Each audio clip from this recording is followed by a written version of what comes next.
Hey everyone, welcome back to another Math Without Numbers video.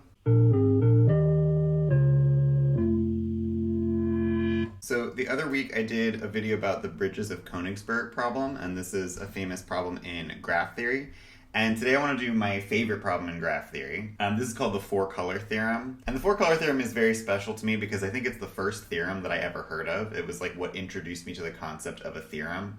A theorem, by the way, if you don't know, is just like a mathematical fact that's always true no matter what, and you can prove that it's true, and it's true in all cases, etc., etc., etc. I remember hearing about the four-color theorem. Someone told me about it when I was like maybe 6 or 7 years old, and that's what's great about it is it's so simple that even a 6 or 7-year-old could understand it. And so someone told me about this theorem, but I didn't believe it. Like, I thought that it wasn't true, it couldn't possibly be true, and I actually filled up like pages and pages and pages of scrap paper trying to disprove it and trying to find a counterexample to it. Clearly I didn't know what a theorem was. I didn't trust the concept of a theorem. I didn't trust the idea of mathematical proof. I was like, you're claiming that this is true, but I don't believe you. I'm going to prove you wrong. So anyway, what does the four-color theorem say? The four-color theorem is a statement about maps, like maps of countries or states. Let's say you have a map of some number of countries or states arranged in some kind of way, any map at all, and you want to color in your map giving a color to each country. But you don't want to confuse anyone, so if two countries are right next to each other, they can't have the same color. Like, that wouldn't make sense. If you have like a blue country next to a blue country, it would look like one big country. You don't want that. That's the only rule though. You give colors to countries and you can't have any two countries that are next to each other have the same color. Simple enough. And the question is basically, for a given map, how many colors do you need to fill it in? So let's do an example. I have a little visual aid today. And we're going to try to color in this map of the Western United States using as few colors as possible. So let's start with, let's just color in Texas blue. Now we're going to need a different color for Oklahoma here. And then they're both touching New Mexico, so we'll have to give that a third color.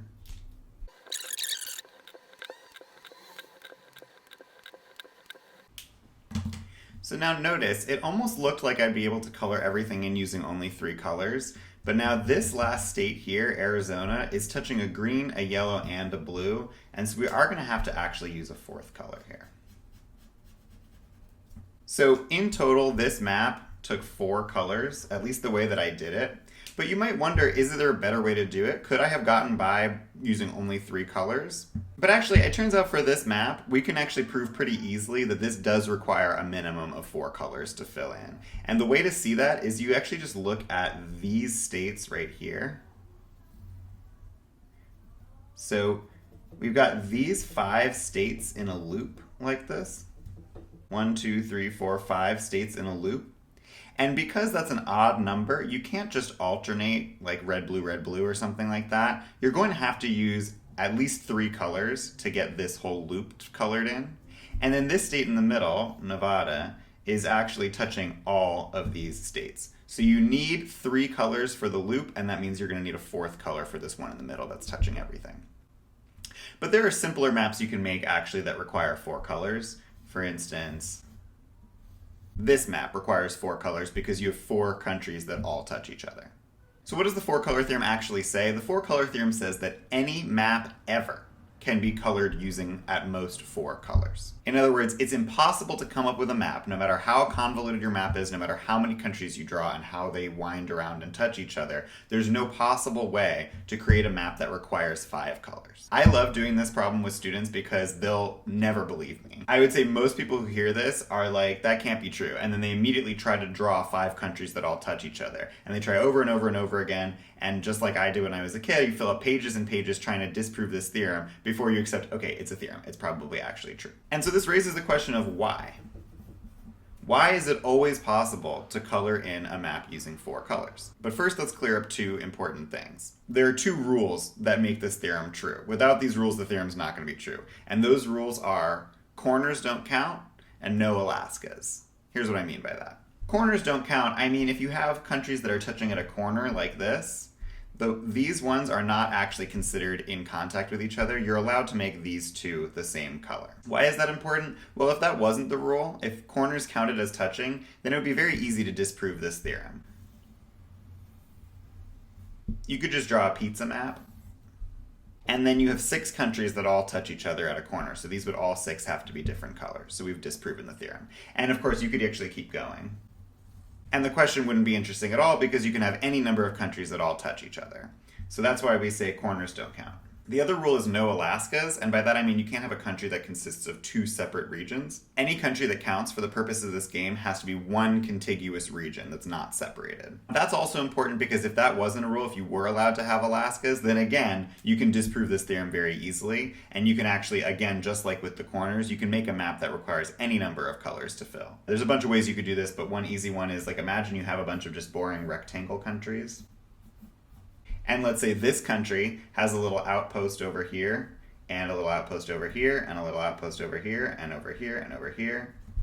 And then let's say this country has an outpost here, and here, and here, and here, and here, and so on. We just make each country have like a little embassy sitting in all the other countries. And then, of course, you'll have every single country touching every other country. And so that's not very interesting. So no Alaskas, no Hawaiis, no Kaliningrad Oblast, or whatever that thing is called. We need all of our countries to be contiguous regions. And those 2 rules are enough for the 4-color theorem to be true. If you don't believe me, I actually strongly recommend getting out a piece of paper and a pencil and trying to draw a map that needs 5 colors, and then seeing if you can always color it with 4. I promise you always will be able to, but it's still interesting to see why it doesn't work, to actually try it out with your hands and see what happens. I would really love to show you a proof of the 4-color theorem.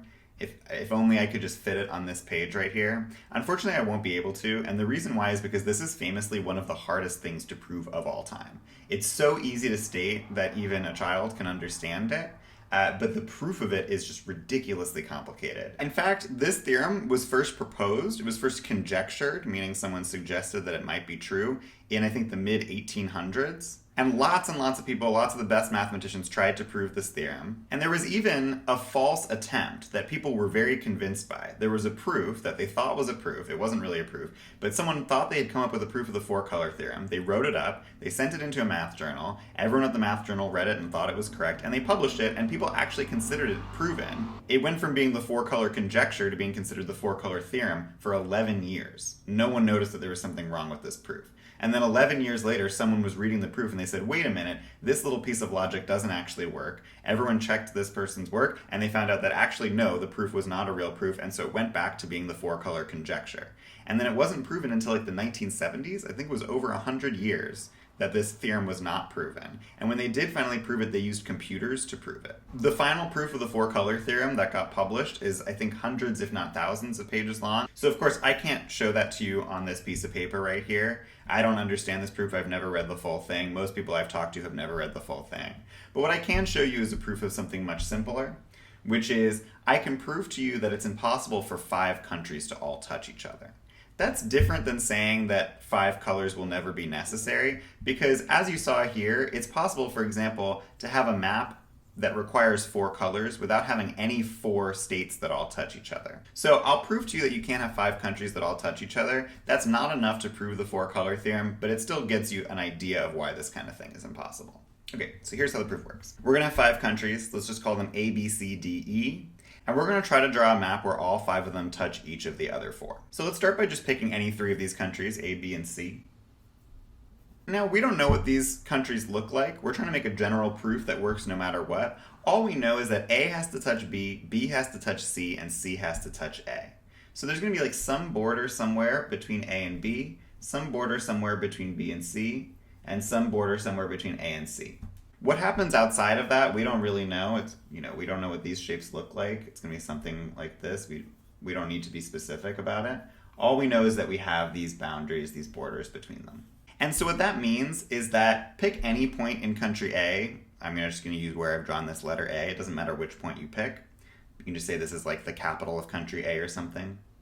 And similarly, pick any point in B and any point in C. That means there must be a direct path from A to B that only passes through countries A and B, and it crosses over this border between them. Same is true for A and C, and same is true for B and C.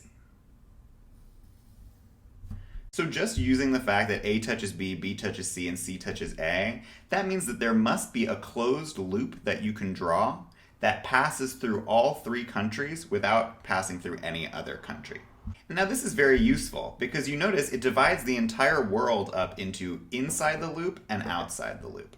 Side note, the fact that a closed loop divides the plane into an inside and an outside is a famous theorem of math called the Jordan curve theorem. It seems so obvious that you wouldn't need to prove it, but mathematicians love proving things that are super obvious, and I think the proof of this is actually pretty complicated, but let's just take this as a given. We have a loop A to B to C to A, and this divides the world into inside and outside. That means if we're trying to stick countries D and E on this map somewhere, they have to either both be inside or both be outside, right? Because if D is on the inside and E is on the outside, we know that those two countries are not going to be able to touch each other. We have a wall here consisting only of countries A, B, and C, and so D and E must either be together on the inside or together on the outside. For the sake of not taking up too much space, I'm going to assume that they're both together on the inside, though the rest of the proof works exactly the same if they're both together on the outside. So let's drop D in here somewhere. Again, we don't know where it is, but let's just assume it's some random point here. And again, we don't know what the actual shape of country D looks like. All we know is that it must have some contact with country A, it must have some contact with country C, and it must have some contact with country B. So again, that means you can draw a path from the capital of A to the capital of D. When I say capital again, I just mean any random point chosen inside this country. We can have a path from A to D that only passes through countries A and D. We have a path from B to D that only passes through countries B and D, and we have a path from D to C that only passes through countries C and D. Now, once again, we have three closed loops, ABD, ACD, and BCD. And country E, which we know is somewhere on the inside of this big loop here, must then be inside one of these three regions that we've broken it into. And this is where the problem comes in. If country E is inside this part of the loop, ABD, then country E is not going to be able to have contact with country C because it's completely blocked in by countries A, B, and D. If country E is over here, in this loop, it's not going to be able to touch country A because it's completely blocked in by countries B, C, and D. And if E is over here, inside this loop, then it's not going to be able to touch country B because it's completely blocked in by countries A, C, and D. So hopefully you follow the logic of every step here. This is one of those proofs that I think each step makes clear sense, but then at the end you're kind of like, wait, how did we get there? So take a minute, think about this. If you want to rewind and watch that again, make sure you understand what I'm saying there. But this is a proof that if D and E are both on the inside of loop ABC, there must be a pair of countries among these five that do not have any contact with each other. If you're interested in this, you can also try to do the exact same proof with D and E on the outside. I promise it uses the same logic. So therefore, five countries can't all touch each other. Again, this is not the same as proving the four-color theorem. If it was, then this would be considered a hand proof of the four-color theorem, which is something that's still an open question. Is it possible to have a hand proof of the four-color theorem? And actually, another side note, when I went to math camp, I was obsessed with the four-color theorem, and I decided that I was going to prove it. I was just confident that I was going to be the one to come up with a hand proof of the four-color theorem. And actually at one point I told my friends, I was like, I'm going into my room with paper and pen and I'm not going to come out until I have a hand proof of the four-color theorem. I did not actually prove the four-color theorem. I came out without a proof. But maybe if you try it, then maybe you'll be the one to come up with it.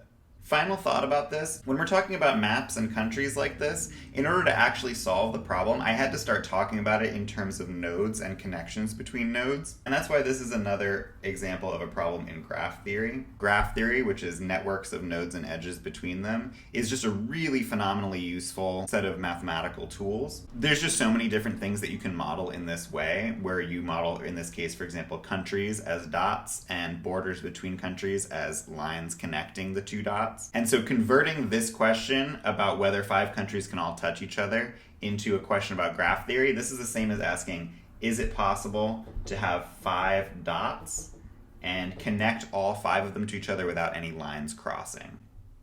And you can get quite close, but you're always going to have at least one pair of dots that are not touching each other. A related question, which I won't prove now, but you can think about it if you want to, is let's say you have three houses and three utilities.